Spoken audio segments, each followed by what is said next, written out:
Welcome back to another edition of the Quantum Yoga Podcast. We are here with Dr. Ann Jensen, who's a clinical researcher and published author on emotional healing and stress reduction, and also a PhD in evidence-based healthcare. Thank you, Dr. Ann, for coming on the program. Yeah, thank you very much, Jonathan. It's really good to be here. Well, I've heard a lot about you from Mike Danheim at Sensi. You're on the advisory board of that app, right? Yes, that's right. We're working toward getting that app out there to everyone who needs it. And my goodness, your CV is a few pages long, and you're all over the place doing a whole bunch of stuff. But I wonder if you can, in your own words, just kind of introduce yourself to the listeners and what you've been up to just the past couple of years. Right. So I traditionally was trained as a chiropractor, but I also found the need to learn some psychology. So I have a master's in psychology as well. And so my thing now is mind-body healing, emotional healing, emotional wellness. And through that, I've done a master's and a PhD at Oxford and in evidence-based healthcare, studying the accuracy of muscle testing because I use that in my practice. And I've developed innovative emotional healing technology called HeartSpeak. And so that keeps me pretty busy. Fantastic. Well, let's start with the muscle testing. It's going to be I've been searching high and low for someone who really has done studies and research on this tool because it is everywhere in chiropractic. Is that where you were first introduced to it?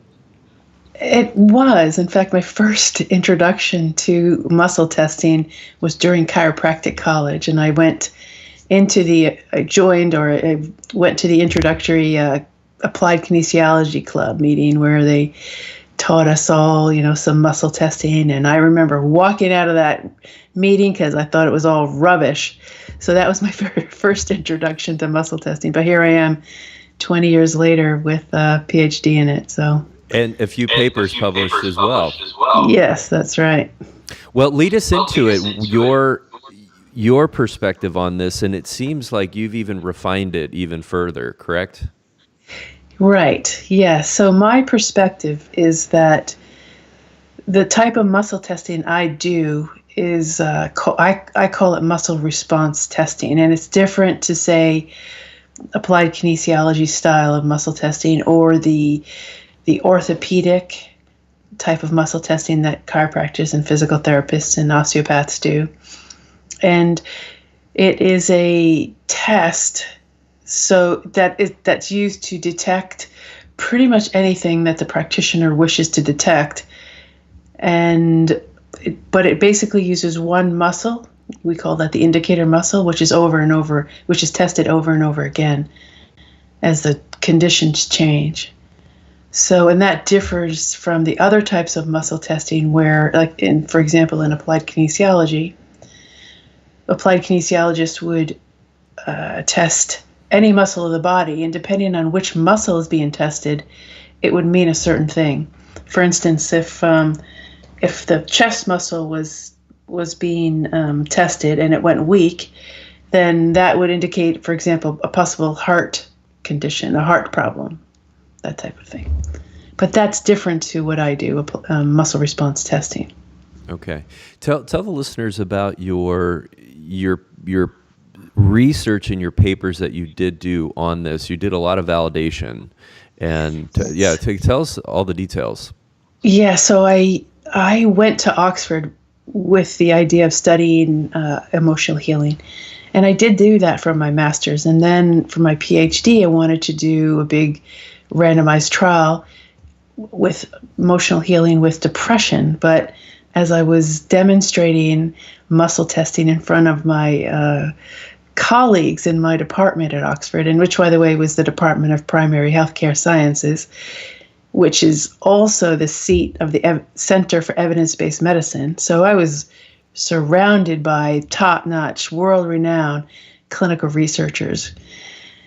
But when I was demonstrating this emotional healing technique with the muscle testing, they stopped me and wanted to know more about that. So they asked me to validate that first before they would allow me to do a randomized trial. So that's how I got to study. Yeah. So the muscle testing validation took a life of its own. So I ran a series of 6 diagnostic test accuracy studies on muscle testing. And we used muscle testing to distinguish a true statement from a false statement. And there's lots of interesting reasons why we chose that, but it turned out to be a really good choice in the end. First of all, with the test and any kind of diagnostic test, it's meant to distinguish one thing, the presence or absence of a condition. That's what a test does. Any test, for example, blood pressure testing, should be able to distinguish normal blood pressure from hypertension. So when we were looking at what to study, what condition to detect, we thought of all sorts of things.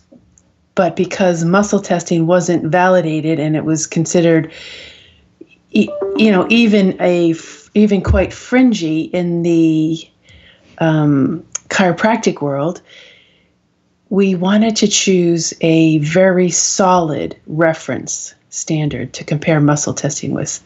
So to assess a diagnostic test, to assess a new diagnostic test, you compare its results to a known standard. And the known standard we chose was truth versus deceit. So really we were using muscle testing to detect deceit or a lie.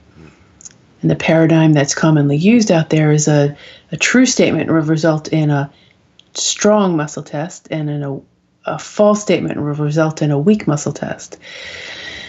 And we chose that because, first of all, it's done quite frequently out there in practice, and it is also, we could control the true and the false. A true statement is we know if something is going to be true. We can control that so that we know that a statement is true or false, and therefore we could randomize the order of the truths and the order of the falses, and so it was a really important decision to do that. And what are some examples of those true and falses? We wanted to keep it really simple, so it was true and false statements about pictures that patients were viewing on a computer screen. So in front of every patient, there was a computer screen, and they were shown random pictures of ordinary, everyday objects, like a ball, or a tree, or a cloud, or an airplane, or an apple. They weren't tricky at all. So then the statement was instructed through an earpiece to say either a true statement. Say if they were viewing a picture of an apple, they were either told to say a true statement, like they were told, say, I see an apple. And then they'd look at the screen, see the apple, put their arm up and say, I see an apple. And then the practitioner would test. And using the muscle test, he would have to determine if that statement was true or false. And then he would enter that on his own computer keyboard. Or if they would be told to say a false statement, say, I see a dog. And that, and then the response would be entered by the practitioner. So it was a very simple setup, and we wanted to keep it simple because muscle testing, we wanted it to keep it simple and replicable, meaning we wanted people out there to repeat it. No one has yet, but hopefully someday people will. This brings up a whole bunch of questions that I have. And firstly, this is a very conscious response in that someone is hearing this question, has to consciously answer or repeat this statement. And so I'm kind of curious that we're moving into psychology a little bit here, into how the mind works slightly. But can you unpack for us how this is working. What is the psychophysiological mechanism that is occurring here? So I can tell you that what my theory is, that was actually the number one question that practitioners, I assessed almost 400 practitioners over the 3 or 4 years of my data collection. I assessed their muscle testing accuracy, and that was the number one question that practitioners asked me is, so how does muscle testing work? And while there's lots of theories out there, we still don't know. And that was my research. That wasn't my research question. My research question was, does muscle testing work? And how accurate is it? The whole time I spent at Oxford, and I spent 10 years there, there was only one person that asked me that question. And that was at the very end during my viva, during my defense. And my examiner was Dr. Carl Hennigan, one of my examiners. Dr. Carl Hennigan is the director for the Center for Evidence-Based Medicine. So I knew he was going to be quite tough, but of course fair. And we had a 3-hour viva. And during that time, at the end of that time, I should say, he leaned over and he goes, so how does it work anyway? How does muscle testing work? And my response was, that wasn't my research question. He was happy with that response, and we moved on, and now I have a PhD from Oxford. So I'm hoping that you and your listeners and the muscle testers out there will, if Dr. Carl Hennigan doesn't care how muscle testing works, I'm hoping that you all don't care either. So one thing I learned at Oxford is that these researchers don't care how something works. They don't care how a test works. They don't really care how an intervention works. They just want to know if it works, how well it works, and does it cause harm. Having said that, I do have my theories, and I believe that it's probably having to do with something about the lie being a stress. But then again, I'm not so sure, because we can easily we can easily swap the paradigm. There are some practitioners out there who, when you speak a true statement, the muscle goes weak. So there's just quite a lot more that we don't understand. And kind of where I'm going with the question is, there are instances, let's say, lie detector tests, right, that law enforcement will use. So there'll be instances there where someone is being asked questions and they're conscious of the true or the false. They're going to say whatever they say, and the equipment is going to show something, right? So in most of those cases, people will be lining up with what the physiological testing equipment is showing you, and in some of those cases, they're able to kind of beat the gear, right?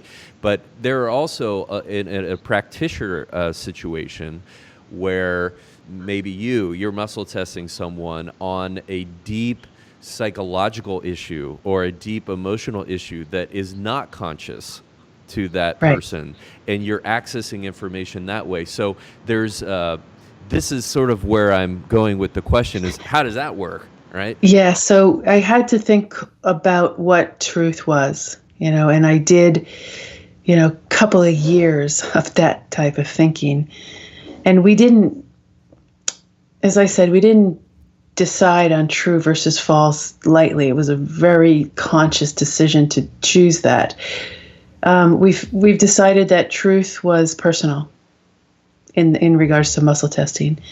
It's not universal. There are some people out there, some organizations that test for universal truth, and I really don't know.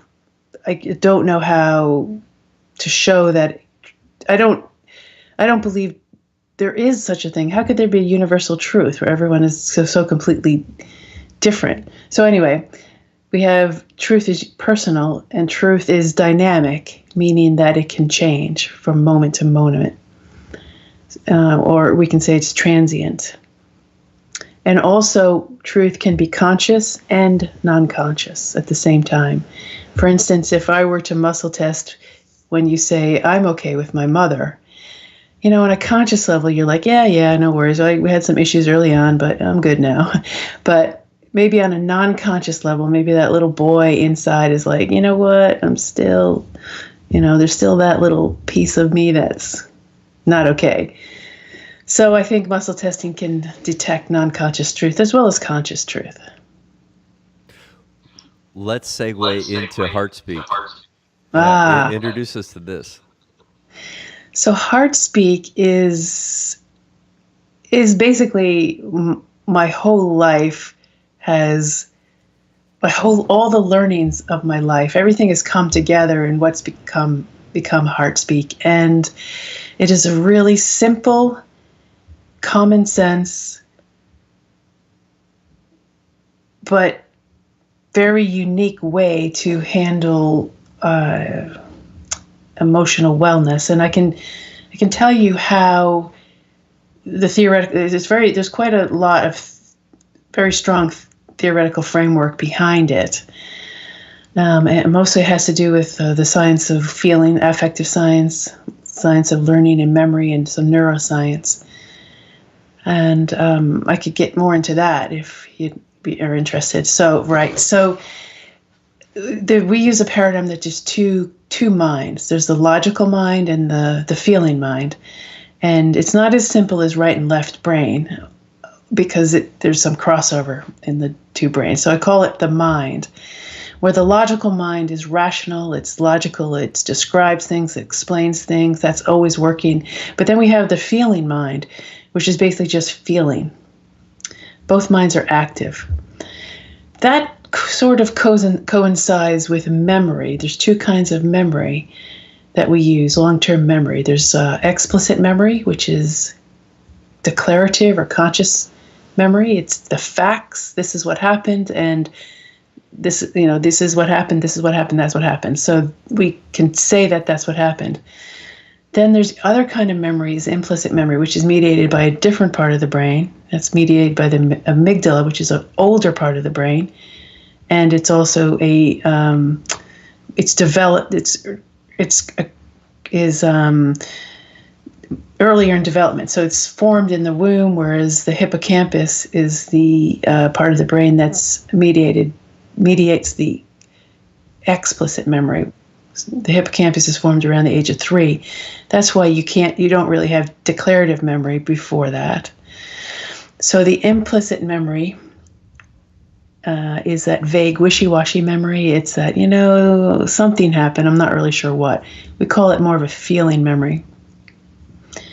Most situations that we recall have both. We have explicit memory on the one hand and implicit memory on the other. And there's some theories that say that the only reason we remember things explicitly is because of the feelings behind it. So, both memories are inaccurate. Both memories are, what happens is when you have an event and you want to, you will store it in long-term memory. In long-term, as I said, can have those two components. When you store it and then you recall it again,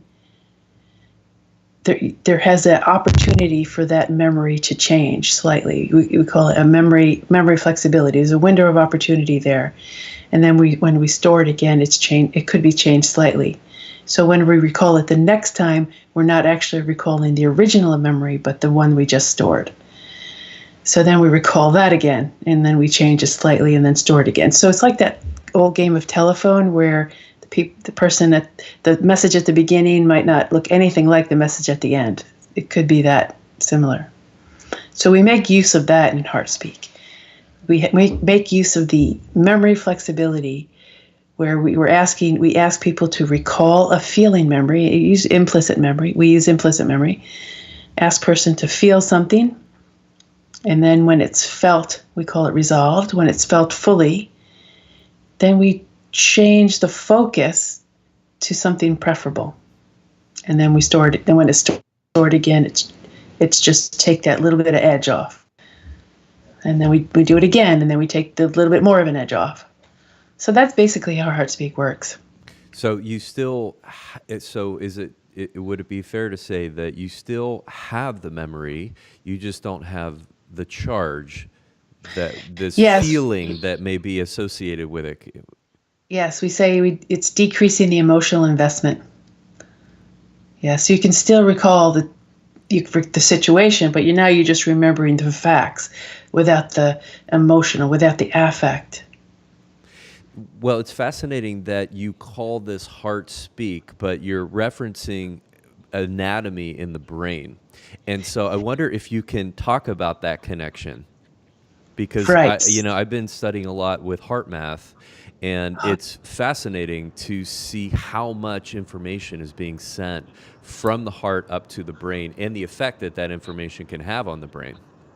That's exactly right. Now, I'm not that familiar with heart math, but I can tell you that the seat of the emotional mind, I believe, is heart centered, and I don't believe it's necessarily in the brain. Even though the amygdala is in the brain, I believe that there's a quite a large. I think it's actually in the whole body, but I think the seat is in the brain, in the heart, and I also have a theory about why that might be. And that has to do with the molecules of emotion. Have you heard of Candace Pert and her work? Yeah.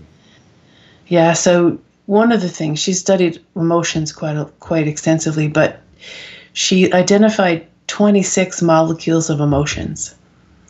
And as with a molecule, there's going to be a receptor on the cell membranes to receive that molecule. And while receptors are found all over the body, the only place in the body that has all 26 receptors is the heart. So that is why I believe that the seat of emotions, the seat of the feeling mind, is the heart. Now, when she says, it's been a while since I've read her book, but when she says molecules, she's referring to neuropeptides? Exactly, yes. And these neuropeptides, they overlap. They're the same neuropeptides that are found in the brain as some neurochemicals. They're same in the gut. They're found all over the body, but she's identified them as also molecules of emotion. So they're not all created in the limbic brain. They're not all created there. They're created elsewhere in the body too. Yes, yes. They're everywhere, anywhere. Yeah, the gut, the brain, the heart. I'm not even sure. In the organs as well. Oh, I'm so glad you said that, because there is this long history in traditional Chinese medicine that certain organs and glands are responsible for producing emotions, or that will be, how do I put this, sort of affected by certain emotions. And how does that play into your emotional model, if at all? Yeah, it's interesting, but yes, you're specifically talking about like the liver holds like anger-based emotions, kidneys hold fear. Yeah, so while I'm aware of that, I really do follow the muscle test. For instance, if someone's having, lung issues, for instance, when we know from traditional Chinese medicine that lungs hold sadness or grief-based emotions, it's not necessarily sadness that we're going to be clearing from the lung. In fact, I just met with a acupuncturist last night, and I was playing with this, and I asked her to check my pulses, and she found a kidney weakness. I forget the word they use, but a kidney deficiency. Deficiency? Mm-hmm. Yes.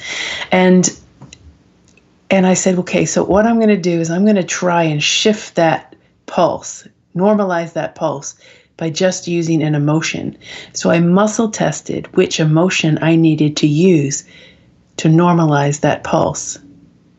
And while she was palpating the pulse, I came up with sadness through the muscle test.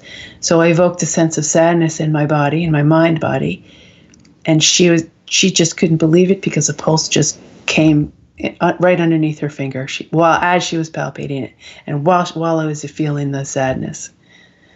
So I thought that was really interesting. Yeah, so which is not an emotion that's associated with the kidney. Like you said, it's the lung. It's a lung-based emotion or a large intestine lung-based emotion. Yet your mind body is indicating that this emotion will help restore or normalize the pulse as it relates to this kidney deficiency. That's right. And I know it doesn't make sense from a Western or Eastern perspective, but that's what happened. And it just happened last night. So I've got to really kind of explore that a bit more. Wow, fascinating. Yeah, it was so cool because I'm glad she was palpating it, because she's got experience. She's an acupuncturist. Okay, Yeah. so circling back to heart speak, I'm not sure where we Yes. left off in that description. Okay, so with heart speak, it's any type of feeling can be used, whether it's or can be resolved or diminished. That's not wanted. For example, maybe there's a physical symptom. Maybe you have an ache or a pain or even a sore throat or a rash, and you know how rashes are really commonly associated with stress. So any stress-related condition, any physical symptom, any kind of stress itself or of painful memory. So when we identify the feeling that's associated that we want to be checked, let's say for ease, it's a sore leg, a sore hip. And with heart speak, we'll test with muscle testing to determine if stress is present. And if stress is present, we can go right into the heart speak process. And then we start picking away at the stress. Okay, now this stress is associated with a fear, and then we clear that fear. If there's a process I walk you through to clear the fear, and then the next one perhaps is a pleasure, and you think, oh my goodness, how could this pain be related to pleasure? But it somehow is, and when we clear the pleasure, then the pain gets better. So we just keep picking away at the stress until the pain level is either zero or much less. There's the use of muscle testing is your assessment, kind of assessing what is underneath this physical symptom. That's what most folks will come to heart speak with, is some kind of physical symptom. Yeah, everyone comes with different things they want shifted, but physical symptoms or usually chronic symptoms or they just feel bad and they want to feel better. Okay. So you're testing what process or protocol then needs to be implemented to handle. And so the protocols then are all derived from traditional psychology, psychotherapy kind of things, or is that different? It's all feeling based. So I would call it affective science. Now, traditionally we think of the normal families of feelings like fear, anger, sadness, disgust, shame. But I found them a little bit inadequate as I was walking people through. We say guiding people through a session, because when we experience fear, or what looks like a fear, is usually not pure fear. There's usually some other things thrown in. So that's why I wanted to I thought it was inauthentic. So I wanted to get closer to a more authentic feeling experience. So that's when I started to add in the stress responses, the fight or flight responses, and then there's another category of feeling I call the resistances. Resistances feel like a no. And then there's another category I call pleasure, and which is a bit confusing for people. Like, how come I'm clearing pleasure? But it's not so much that pleasure can be thinking things like, joy and bliss and peace, and not peace so much, but comfort, for instance. But when you seek that and ignore other things, then that becomes harmful. It becomes pathological. So it's not so much the pleasure we're clearing, but it's the drive to seek it. That's the problem. So so we work on feelings, basically feelings, trying to get authentic as possible. I would love to see how this may affect someone's heart rate variability, someone's level of coherence in the brain with a QEEG, mapping these two things, or even in gas discharge visualization, which I also use to see how that may affect chakra balance and size and biophoton emissions and that sort of thing. Have you done any quantitative gear-oriented testing with HeartSpeak? We have not to this day yet, although I really want to hook someone up to a QEEG, the heart rate variability, to see what's actually happening. Well, sign me up. I'd love to play with you on that in that regard. Excellent. Let's do it. So you told me earlier off air that HeartSpeak has been around for about 3 years, and it's kind of moving all over the world. And I wonder because there's so much in this world of energy sites, so many different modalities and tools. What niche do you think it's filling to cause it to grow at the rate that it's growing at? Well, I was been fortunate enough to speak at 2 energy psychology conferences this year, an energy medicine conference, and kinesiology conferences, and even though I'm a chiropractor, I kind of had my foot in these different fields, and HeartSpeak kind of crosses the bridges into them all. In fact, one fellow called it a second generation of emotional healing, whereas we have the first generations of the tapping and the psyche and the other techniques, but HeartSpeak seems to take that to the next level, and quickly and effectively, so much so that it kind of blows the doors off of everything else, and I feel kind of funny saying that, but it does. So what is that? What is that makes it version 2.0? Yes, so what I think it is that we get right to the point, first of all, with the muscle testing. We get right to the feeling, and we also bypass the logical part of the brain, where we don't get bogged down in the story, that we don't get bogged down into what happened when, because that's really, the feeling mind doesn't really care about what happened. It just wants to feel. And I think that's where we got into the trouble to begin with, is that we weren't allowed to feel fully. So if we allow the child self or the younger self to feel it fully,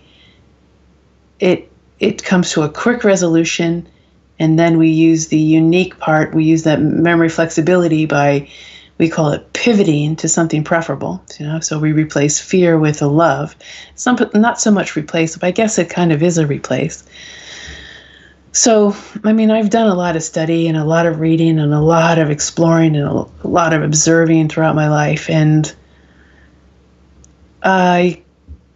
because I was really quite open to what else was going on out there, it's like nothing else. HeartSpeak is like nothing else out there, and yet it uses really strong concepts from science. Mm-hmm. Each step is we do it for a reason. We do this next because of this reason. So, yeah, it's totally an experience. And people ask me, well, what is HeartSpeak like? And what is HeartSpeak? And it's a way for you to be able to just release and let go of all the patterns that have been bogging you down. And it's so quick and so easy. Well, I'd like to talk more about muscle testing, because this from my viewpoint, seems to be how this becomes effective. Because if you can't correctly identify these underlying these underlying dysfunctions, for lack of a better word, then there's no way to implement an effective protocol. And so the protocols can be, Yeah. you have thoughts on that? Yes. Okay. Yes. So I first developed HeartSpeak using a muscle testing we say we guide a patient through a session using the muscle test, but I realized that having taught all over the world now, I felt a little bit like I was failing my students because some of them really struggle with the muscle testing.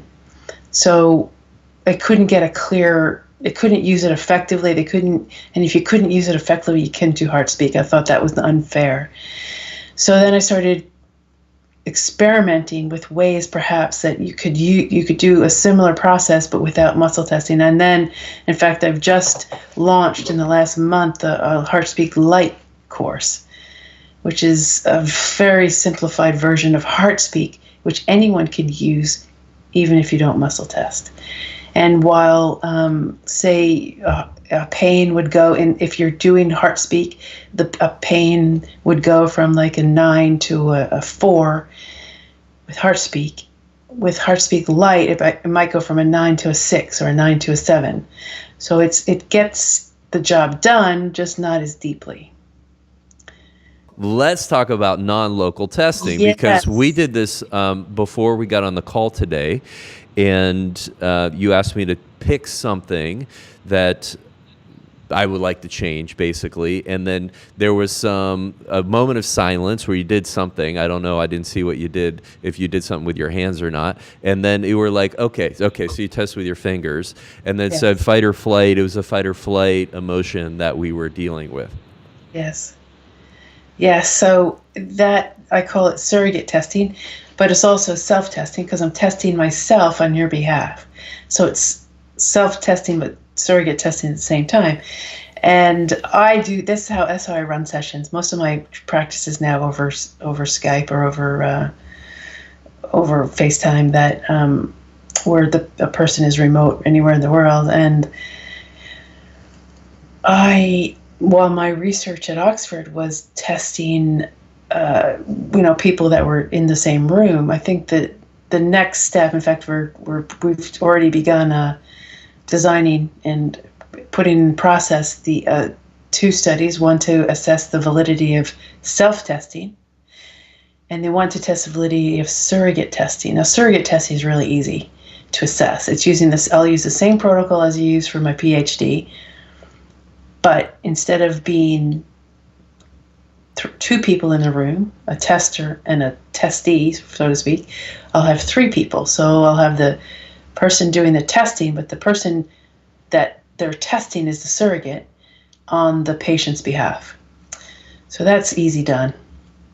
And you can do it even remote. So we'll have the 3 people in the same room, and then the patient in the next room, and then the patient across town, and then the patient across the world. And then if the astronauts in the space station want to play along, I'll test them as well. So that's the surrogate testing study, pretty well designed. And then the self-testing, we couldn't figure out a way to assess self-testing because we couldn't figure out a way to blind the patient.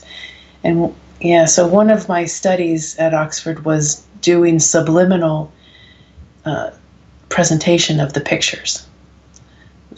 But I didn't really know enough about visual subliminal stimuli. So I do know now, and I know it wasn't the way to go. So we did a little pilot on using subliminal auditory stimuli. And we successfully tested to an 80-something%, or an 85, 86% correct, using subliminal auditory. So we effectively blinded the patient as well. So I'm really excited now to actually implement that study, and that's the next thing on my research agenda. Very cool. So self-testing for listeners that don't know this, is using you were can you talk a little bit about how you would do that, the mechanics? Yeah, so there's several different ways. The most common way is we call it O-ring testing, or actually probably the most common way of self-testing is usually the sway test. You stand up with your feet hip width apart, and you can all try it now if you're listening. You stand up with your feet hip width apart, and just consider that falling forward or swaying forward will mean moving in the direction that benefits your health and well-being. If you fall backwards, it means it will diminish your health and well-being. So you could stand up and try this. Just stand up, think of something neutral. Usually your eyes are looking down a bit to the floor. And then think of drinking a can of Coke, for instance, and see how your body reacts. And then you could think of drinking a nice fresh filtered water and see how your body reacts. So that's the most common way most people do self-testing. There's also the O-ring testing, where you test your finger. Your fingers are in the shape of an O, and then you use another finger on the other hand or a pen to test to see if the O breaks. And there's other ways too. I can show you another way real quick. This is a really fun way. So just without saying anything, try this. Say my name is Jonathan, and then swallow. Go ahead. My name is Jonathan. And then say my name is Petunia, and then swallow. My name is Petunia. That's strange. What happened? It was like it's much harder to swallow in the second saying my name is Petunia. Yeah, so it's hard to swallow a lie. Yeah. It's people really like that one because you can't quote unquote cheat. I'm not so sure cheating is as easy as we make it out to be anyway, but it's really people really like that one. Swallow, we call it. Wow. Now, is there anything that you in the realm that muscle testing has been used, that's used for figuring out nutritional stuff? It's used for sort of emotional and psycho-emotional assessments as well. Have you found that there are things you cannot test with muscle testing? There's a boundary here. Like, yeah, I should put money on this game. Yeah, I used to say, don't bet, don't you go to the racetrack, on horses. But then I meet, a woman who won $200 just by muscle testing a horse. So who's to say? Maybe it's chance, maybe not. But they did it. There was their kinesiology class, went to the racetrack and just muscle tested, and they won money. So I don't recommend that, but as far as boundaries, but I think you don't cross the boundary into testing someone who doesn't give you permission. That's a boundary that we don't cross, and we don't also cross into testing when you don't know why you're testing.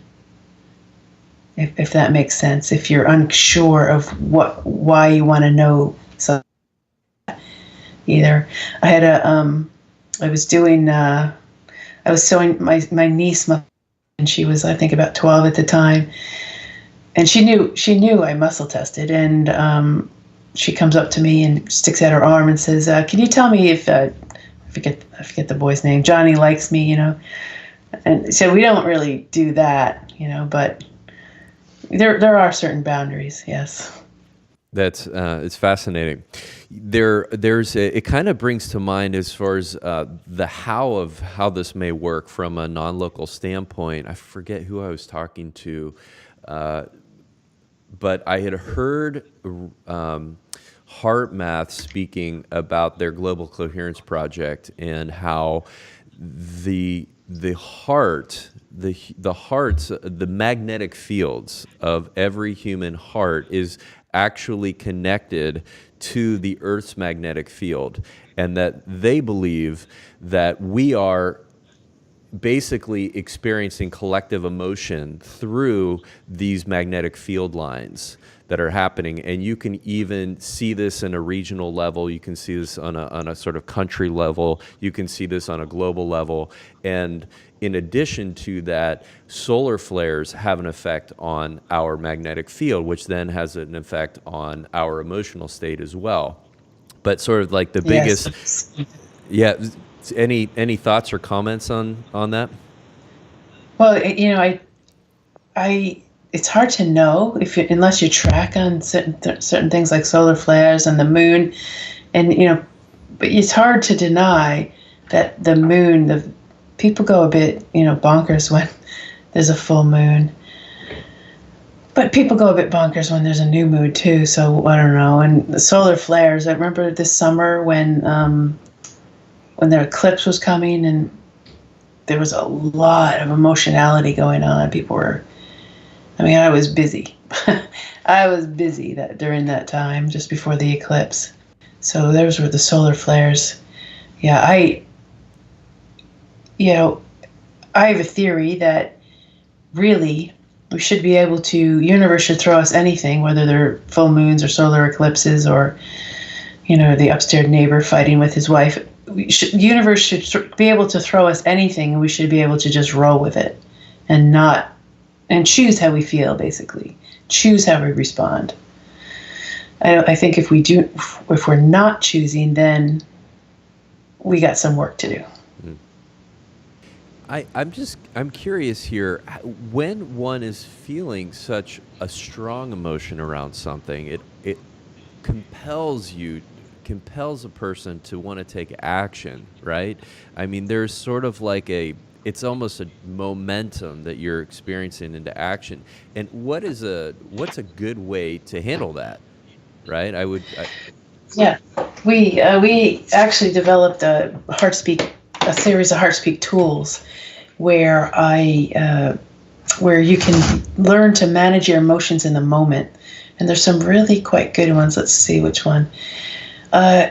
Even if you're, like, for example, just smiling, you can just try it. So think about something that is perhaps upsetting and kind of feel how upsetting it is, and then just add a smile.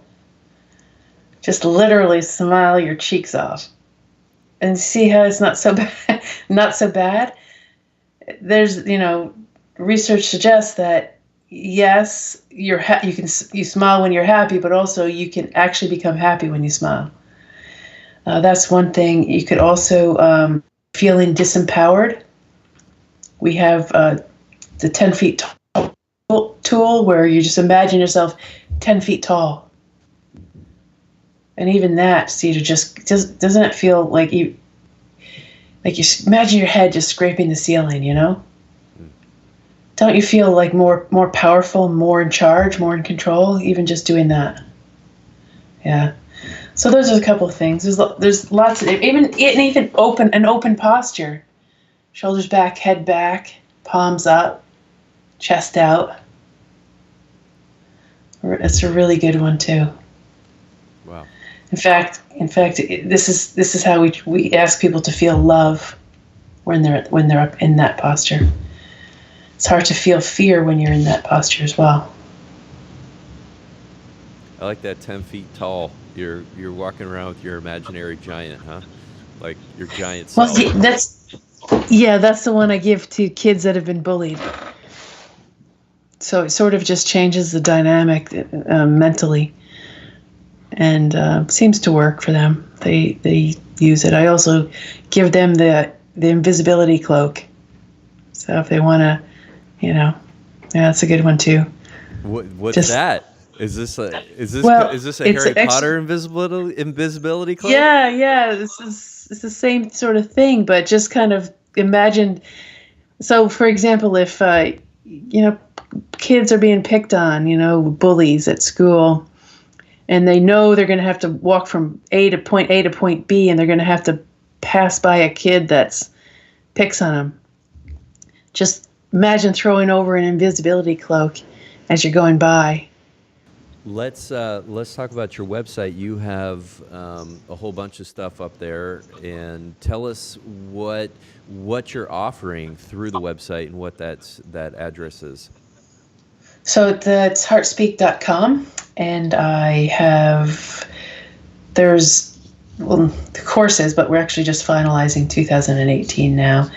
There's some things that we weren't sure if were going to happen, but we'll be offering HeartSpeak Level 1s, HeartSpeak Level 2s, either in person and online. You can take HeartSpeak Lite online. Now it's a video-based course. It's open to anyone. You can take a muscle testing course, an introduction to muscle testing if you're curious. We also offer some products. We have our lovely HeartSpeak cards that are meant to help you feel better. And there are a set of 50 cards that are painting interpretations of feelings like peace and bliss and joy and serenity and that. They've been really popular around the world. Yes, we have lots going on, and a lot more planned as well. You're going to be doing I imagine, some more speaking next year, and any fun conferences lined up? Yes, there are. I have been asked to speak in England in October, and then there's going to be, I believe, hopefully Oxford in April. Not sure about that for sure yet, but there's a few that are coming up. I've been asked to go to Russia, possibly Jordan in the Middle East. So it's a busy time for HeartSpeak. Any last thoughts before we sign off? Well, I would encourage people to start feeling, instead of retracting and contracting away from your feelings, what if you just stayed with them and not repressed them and not put them aside and just felt them? And they're not so bad. Then they'll be done. So I encourage people to feel and feel fully.